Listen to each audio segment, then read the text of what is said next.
Et maintenant, on accueille notre... Enfin, il est déjà en plateau. On va s'intéresser plutôt à notre spécialiste du 7e art, c'est Monsieur Bruno Munch. Vous allez nous parler des sorties ciné de la semaine. On commence par quoi ? Alors dans le joli monde du cinéma, on trouve des chefs-d'œuvre d'un côté, des navets de l'autre, au milieu pas mal de films qui ont des qualités ou pas. Et puis il existe une catégorie pas si étendue que ça, malheureusement, c'est les petits films mitonnés ou cuisinés avec amour par des gens qui ont envie de satisfaire leur public avec de la générosité pour que ce soit un grand hit de sensations et d'action, d'humour ou de dinguerie. Et cette semaine, on a Overlord, un film d'épouvante qui se déroule durant la Seconde Guerre mondiale.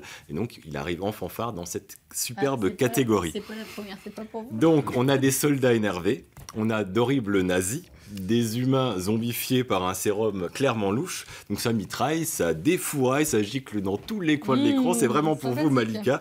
Et on ne peut pas s'empêcher d'en redemander. Ça tombe plutôt bien parce que le réalisateur Julius Avery, dont c'est le second long métrage après le plutôt réussi Son of a Gun avec Ewan McGregor, un film qui se passait un peu en milieu carcéral. Donc il n'est pas avare en séquence qui dépote en effet gore et en second degré, parce qu'un peu d'humour, ça fait du bien. Donc bon, ne vous attendez pas non plus à une révolution du cinéma, c'est surtout pour le fun. Petit extrait. They took my brother. They're doing experiments on him. I'm gonna get him back.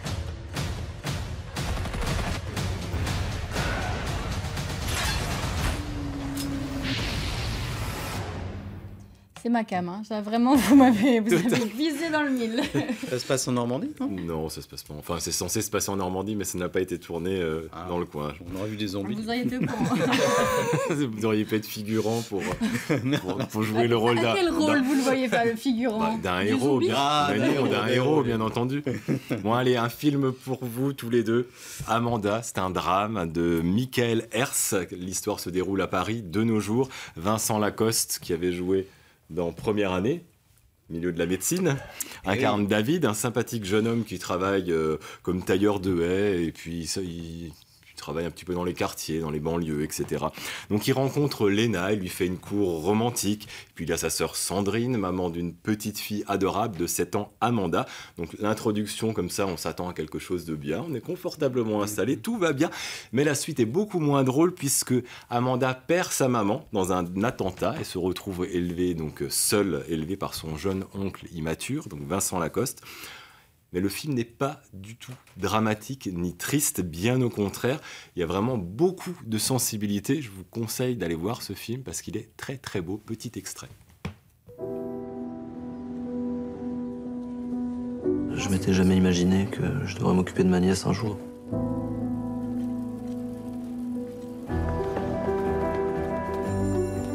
Elle est où la brosse à dents de maman ? T'es pas chez toi ici. C'est pas toi qui décides pour les brosses. Amanda, elle a besoin de toi. Parfois, j'ai l'impression que c'est plus elle qui est là pour moi. Bah moi là c'est pour moi ça. Ouais, voilà. C'est pas mal ça. Oui, là, ça, je pense que ça devrait me plaire. Moi j'irais revoir Overlord, Amanda est trop triste. Une bonne action pour cette fin d'année, une séance au profit de la lutte contre l'illettrisme. Rendez-vous ce dimanche 25 novembre à 14h au cinéma Rex de Dieppe pour découvrir en avant-première le dernier film d'Antoine Blossier, Rémi sans famille. Donc la séance sera proposée au tarif de 12 € pour les adultes, 9 pour les enfants. Un tarif un petit peu plus élevé que la normale qui permettra de reverser la moitié de la recette à une association qui lutte contre l'illettrisme en France. Très joli film avec Daniel Auteuil. Du roman de Hector Malot, c'est bien. Exactement. Sans famille. Rémi, sans Oui. Un film un petit peu triste aussi. Ah, avec des chiens qui meurent et des chimpanzés qui... Ne spoilez pas, Bruno. Sympa Bruno. Quel film maintenant ? Instant cadeau de Noël, le coffret collector La Dame de Shanghai, édité par Carlotta, qui est une merveille, comme le film d'Orson Welles avec la sublime Rita Hayworth, ici en blonde. Ah, c'est un cadeau pour Donc le film date de 1947, c'est une restauration en 4K, donc en haute définition. C'est une splendeur, le film n'a jamais été aussi beau. Il y a des scènes sublimes, une scène dans un aquarium, et puis la scène finale avec des jeux de miroirs où vraiment les cadrages, le montage, pour un film de 1947, c'était du jamais vu. Le film est donc accompagné d'un livre de 160 pages, rempli d'anecdotes, de photos. Je vais vous les montrer comme ça.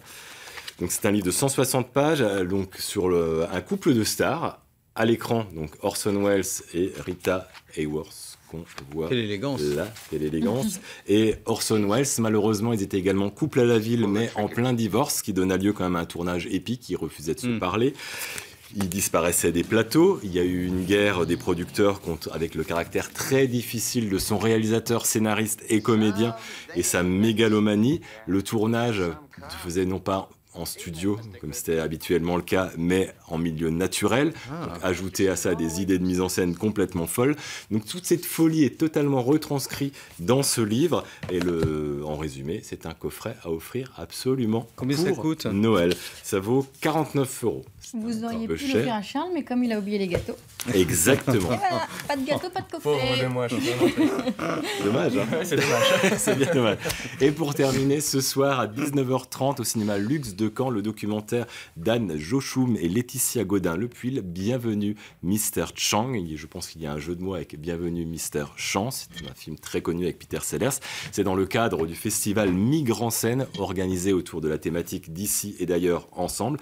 L'histoire de ce documentaire est vraiment touchante et remonte aux années 70, parce qu'en 1975 précisément, il y a eu la fin de la guerre du Vietnam qui a déclenché la fuite des réfugiés laotiens. Eh bien, figurez-vous que 21 d'entre eux ont été accueillis en 1989 dans une petite commune de Bretagne, Lanveneguen. Je ne sais pas si je le prononce bien, c'était sous la pluie. Et 35 ans plus tard, la co-réalisatrice Laetitia Godin-Lepuil a retrouvé sa copine d'enfance, Maryse Chang, dont les parents donc, ont débarqué en Bretagne. Et donc devant la caméra, toute la famille se raconte, transmet. C'est une parole rare et commune sous la douloureuse expérience de l'exil. Un très beau documentaire. Donc c'est ce soir au cinéma Luxe de Caen à 19h30. Merci beaucoup Bruno. On pensera à vous ce week-end quand on ira en salle voir un film. Moi, ça sera un mandat. Et vous? Non, je sais pas. Vous allez pas y aller, je sens. Non, le petit truc. J'ai l'impression que Laurent, on le retrouvera. Les zombies Il va se faire Overlord, là, peur. c'est énorme.